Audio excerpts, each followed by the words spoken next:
Trash, eu sou a Vani. E eu sou a Val. E esse é o Pílula Trash. Especial sexta-feira 13. Roda a vinheta.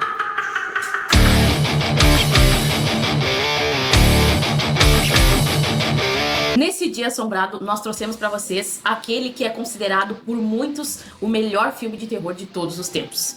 É óbvio que estamos falando de O Exorcista, de 1973, dirigido por William Friedkin e escrito por William Peter Blatty, autor do livro que inspirou o filme. Quando uma adolescente é possuída por uma entidade misteriosa, sua mãe busca a ajuda de 2 padres católicos para salvar sua vida. A gente pode associar essa sinopse hoje em dia a praticamente todos os filmes de possessão demoníaca, porque O Exorcista foi a grande inspiração do gênero. Na época que foi lançado, não era nada comum ver esse tipo de cena nas telonas. E em 2026 ainda é bem chocante de assistir. Isso se deve muito aos efeitos práticos que raramente envelhecem mal. A produção desse filme é espetacular, a maquiagem, o cenário, a iluminação, é tudo muito fantástico. Dizem que o Friedkin é um diretor bem exigente e que fazia com que os atores chegassem no seu limite para conseguir boas atuações, incluindo disparar arma de fogo no set para assustar a galera e dar tapa na cara de ator. Se me respeita, hein, vagabundo? O Exorcista foi o primeiro filme de terror a ser indicado ao Oscar de melhor filme. Infelizmente não ganhou, mas levou a estatueta de melhor som e melhor roteiro adaptado. O filme começa com uma escavação no Iraque, onde um homem encontra uma mini estátua que dá a entender que já não é boa coisa. Logo corta para os Estados Unidos, onde conhecemos Chris McNeil, uma atriz famosa que mora com a filha Regan, de 12 anos de idade. Em meio a uma conversa casual entre as duas, a Regan mostra para a mãe um tabuleiro Ouija, que ela encontrou no armário, e diz que costuma falar com o tal capitão Howdy. A Chris acha engraçado até, o que já mostra que ela é bem cética com essa questão espiritual. Também conhecemos o personagem do Damian Carras, que é um jovem padre formado em psiquiatria que cuida da mãe doente. E aí vem uma das coisas que mais incomodam nesse filme, os exames da Regan. Do nada, mostra a Regan fazendo uma série de exames, a mãe dela preocupada, falando que ela tá tendo comportamentos estranhos, sendo que até então isso não é mostrado em nenhum momento no filme. Parece que o filme foi cortado e do nada apareceu ela fazendo esses exames, assim, super estranho. Logo em seguida vem a cena do padre indo até o hospital psiquiátrico porque a mãe dele tava mal e o tio dele fala que não tinha dinheiro pra pagar outro hospital. A véia fica chateada porque ele colocou ela lá e ele também fica chateado. Daqui a pouco a Chris já tá dando uma festa na casa dela e comendo que a mãe do padre morreu, que ela foi encontrada em casa e já estava morta há 2 dias. É algo que fica meio confuso, porque há pouco tempo a gente vê que a véia estava no hospital e agora ela já estava em casa e já tá morta. Fica um pouco estranho, mas enfim. Durante essa festa, a Regan aparece e começa a urinar no tapete da sala, mostrando que já estava uns 30% possuída pelo capiroto. Essa cena, inclusive, poderia ter sido mostrada antes pra gente, pra introduzir essa questão do comportamento da Regan. Já tá meio estranho, né? Mas enfim, apareceu depois. Aí lá vai a mãe da Regan levar ela pra mais exames. E aí nós temos uma cena muito agoniante, que é onde eles fazem uma... não sei o nome direito do exame, mas é arteriografia ou angiografia carótida. Enfim. Eu não entendi o que ele falou. Eles fazem esse procedimento e é uma cena muito boa, muito bem feita, muito realista. Muita gente desmaiou no cinema porque eles enfiam uma agulhinha no pescoço dela, jorra sangue, depois eles colocam uma mangueirinha. Eu acho que hoje em dia não é mais feito dessa forma, tomara que não, né? Mas é uma cena muito bem feita, muito agonizante e é uma criança, né? Então a gente fica super com pena dela. Os médicos não sabem ao certo o que a Regan tem. E a mãe dela já tá super preocupada e até os próprios médicos sugerem pra ela uma segunda opção, que seria o exorcismo. Mas naquela época não era algo tão comum, não era tão popular esse conceito, e a Chris já não era lá muito religiosa. O diretor do filme que ela estava atuando também vai até a casa dela e acaba morrendo de uma maneira bem misteriosa. Ele cai da janela do quarto da Regan e um detetive começa a investigar o caso. Ele conversa com a Chris e fala que o jeito que o diretor Burke morreu parece ter sido atacado por um homem muito forte, que ele caiu com o pescoço todo virado e ele acredita que ele tenha sido morto antes da queda. A Chris não acha muito possível, já que não tinha ninguém lá no quarto com a Regan e tudo mais. Logo que o detetive sai, ela ouve os gritos da Regan no quarto e vem uma das cenas mais memoráveis e perturbadoras do filme, que é quando a Regan tá se machucando ali com o crucifixo e ela machuca também a mãe dela, arremessando ela na parede, cena inclusive que rendeu a atriz Ellen Burstyn uma lesão na coluna. Aí ela percebe de vez que a Regan tá 100% possuída pelo capiroto e que foi ela quem matou o Burke. E decide procurar o padre Carras, que por sua vez não acredita que a guria tá possuída, já que o padre tá perdendo um pouco a fé e também tem o lado psiquiátrico da coisa, já que ele também é psiquiatra. Ele acha que pode ter alguma doença envolvida. Mas quando ele vê a Regan, ela já fala ali da mãe dele que morreu, já fala uns idiomas diferentes, e ele se dá conta de que realmente pode se tratar de uma possessão. E acaba juntando as provas necessárias para que a igreja possa permitir que seja realizado o exorcismo. Como o padre é pouco experiente, a igreja sugere que ele seja apenas ajudante e convocam o padre Merrin, que é aquele lá do início do filme que estava na escavação. Então ele e o Carras se preparam e começam a batalha final contra o Mochila de Criança, onde acontecem as cenas mais clássicas do filme. A Regan levitando, virando a cabeça no 360, vomitando aquela gosma nojenta verde. E infelizmente, ou felizmente, essas cenas acabaram se tornando um pouco engraçadas por conta do meu filme favorito, Todo Mundo em Pânico, que hoje em dia tem muita gente que assiste e só consegue se lembrar da comédia, tipo eu. Silêncio! Porém, se acompanhar o filme desde o início e se envolver na história, ainda se torna algo bem perturbador.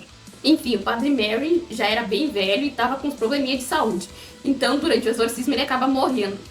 E o Carras fica furioso, começa a esganar o demônio e pedindo para ele possuí-lo no lugar da Regan. E é o que acontece. Mas essa foi a maior vigarice do padre. Porque assim que o capiroto entra nele, ele se joga pela janela, acabando de vez com o mal. O Exorcista se tornou um dos filmes de terror mais lucrativos da história e é considerado o melhor filme do gênero de todos os tempos. É claro que o filme tá longe de ser perfeito, ele tem alguns furos no roteiro. O comportamento da Regan poderia ter sido mostrado muito antes, né? Ele poderia ter sido introduzido nessa história, porque aparece ela sendo uma menina muito doce, muito querida com a mãe, daqui a pouco já corta pra ela fazendo exame. Como assim? Tipo, não mostrou nenhum tipo de comportamento estranho. Simplesmente a mãe dela chegou no médico e disse que ela estava tendo um comportamento estranho, mas em momento algum isso é mostrado no filme pra gente. Também tem a história do padre, que a gente entende que ele é um padre que perdeu a fé, porque ele fala isso claramente num diálogo com um colega num bar, e ele fala, eu perdi a fé. E, cara, mas perdeu a fé por quê? Então a gente não consegue se envolver com os personagens.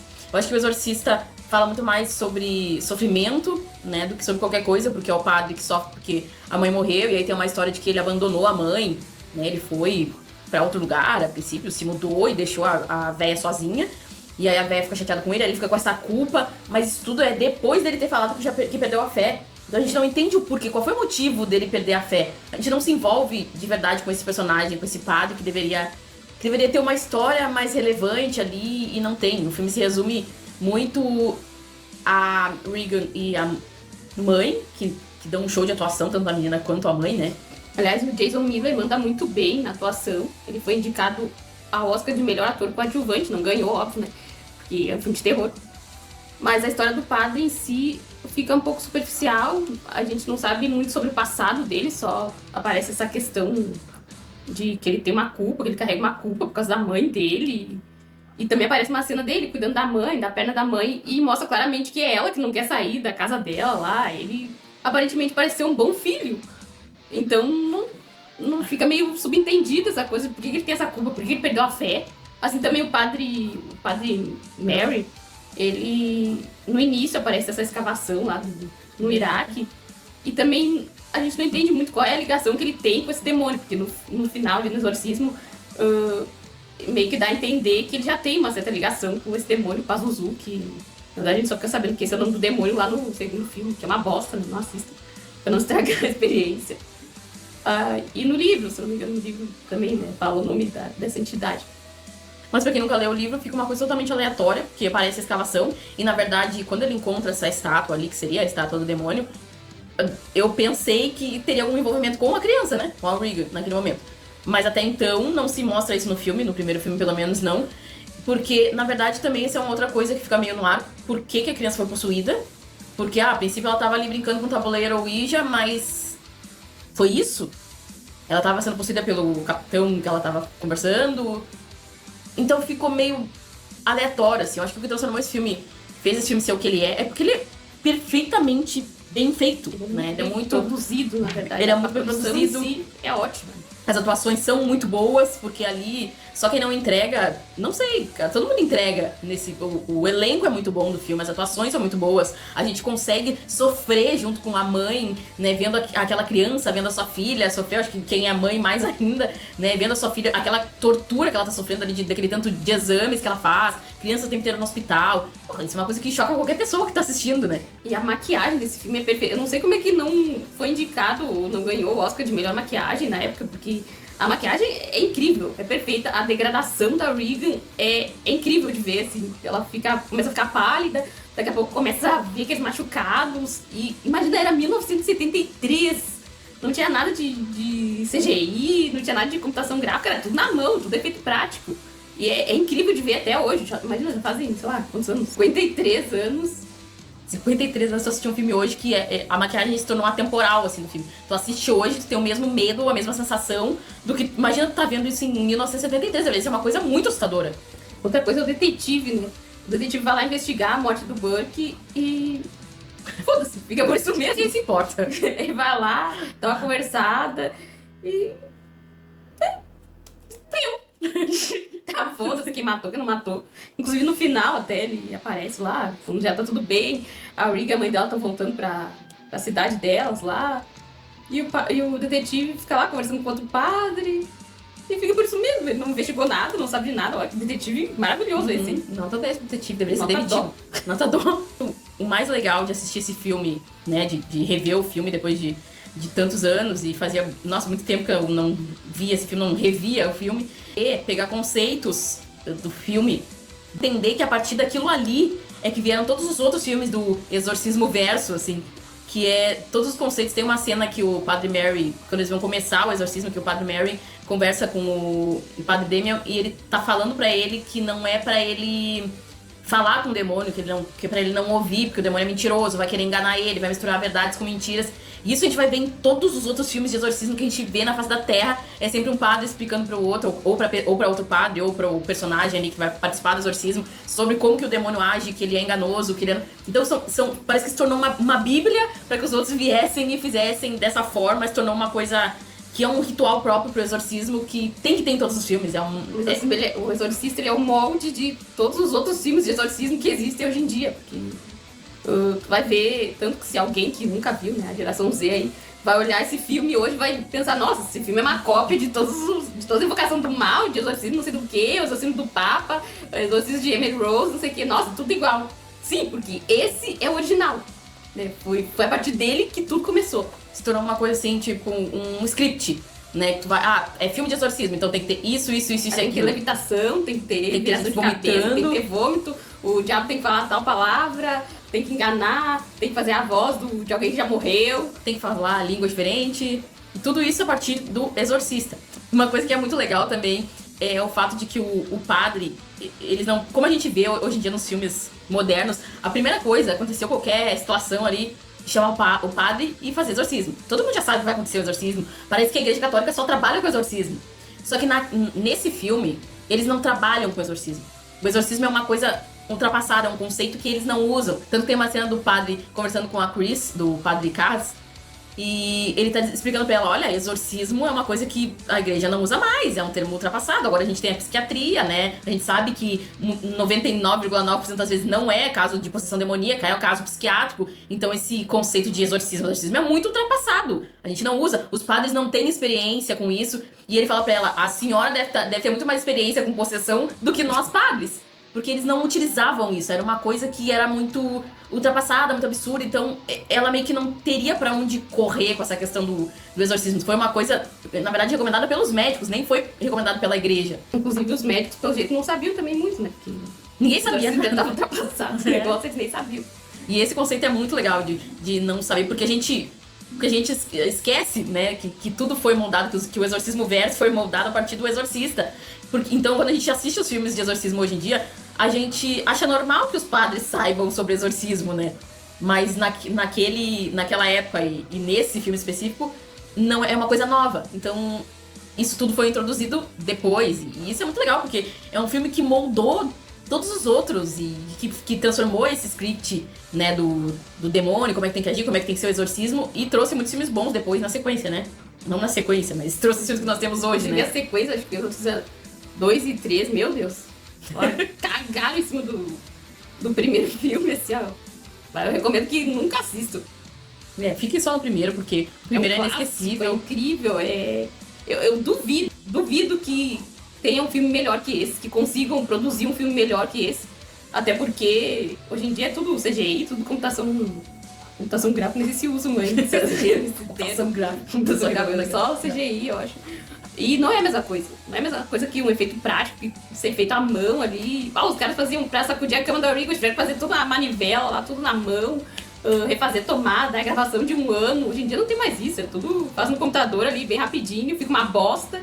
E eles acham que tá ótimo. Eu acho que o efeito prático é a melhor solução pra tudo ainda hoje. Claro que, né, a gente sabe que hoje envolve muita coisa, é o dinheiro, é o tempo, é o trabalho, né, mas a gente tem grandes filmes incríveis com efeitos práticos que são atemporais, que é o caso do Exorcista. 50 anos depois consegue assistir o filme e ter a mesma sensação que tu teve há 50 anos atrás. Então, eu acho que vale muito investir no efeito prático, mas é claro que a gente sabe que os estúdios hoje não investem nisso, porque por uma série de fatores que diz respeito a eles, que no fim das contas se resume a dinheiro, né? O que é mais rápido pra lançar logo, pra não sei mais o que. Mas é muito impressionante quando uma obra fica dessa forma, assim, tão atemporal, feita há tanto tempo, e a gente hoje consegue assistir e admirar, assim, uma coisa tão antiga, né? Outra coisa muito legal também desse filme é a ambientação ali, nas cenas onde eles entram no quarto da Regan pra conversar com ela, sai a fumacinha da boca, porque a gente entende que tá gelado ali. E é só nesses momentos, quando eles entram no quarto, eles falam e sai aquela fumaça assim da boca, e a gente entende que ali é um lugar frio. E, cara, é sensacional. Tudo foi pensado. O roteiro tem uns furos muito ruins, tem muitas cenas que poderiam ser cortadas. O filme tem 2 horas e ele poderia facilmente ter 1h30 ou menos até, eu acho, porque tem cenas que não vão pra lugar nenhum. Mas o filme é muito... Tu consegue entrar dentro do filme, sofrer com aquela mãe e ter medo daquela criança possuída. Mas... E eu acho essa coisa da fala deles, assim, no lugar frio, é muito legal. Te faz sentir que tu tá num lugar que realmente... Ali aquele quarto é realmente amaldiçoado, tem mesmo um demônio ali. Inclusive, hoje em dia seria facilmente feito com CGI, mas na época foi feito com não sei quantos ar-condicionados que eles tinham que deixar ligado, não sei por quanto tempo lá. E os atores realmente tinham que ficar naquele frio, que era 0 graus, sei lá quanto, abaixo de 0. E tinham que ficar alternando ali um pouco as gravações, porque daqui a pouco resfriava o quarto, daqui a pouco ficava um pouquinho mais quente, aí já não saía fumaça e estavam trabalhando caramba. Às vezes o trabalho escravo compensa. Que deselegante! Não, eu falei isso, gente. Corta editor. Então, se você ainda não assistiu o Exorcista, assista. E se você já assistiu, reassista, porque é muito bom. E essa é a nossa dica de sexta-feira 13. Então, se inscreva no canal, deixe seu like, comenta qualquer coisa aqui embaixo, porque a gente precisa que esse vídeo chegue mais pessoas. Manda pra tua mãe, pra aquela amiga que tem medo de filme de terror, não quer ver, tá com preguiça, tá tudo resumido aqui. E comenta aqui qualquer coisa, enfim, que a gente tem boleto pra pagar. Tchau. Inclusive, acho que nos anos 2000 tinha aquela... Bota aí, editora, aquele videozinho que tu via um carrinho passando, daqui a pouco aparecia a Regan. Tá pior, verdade. Isso é só para os millennials.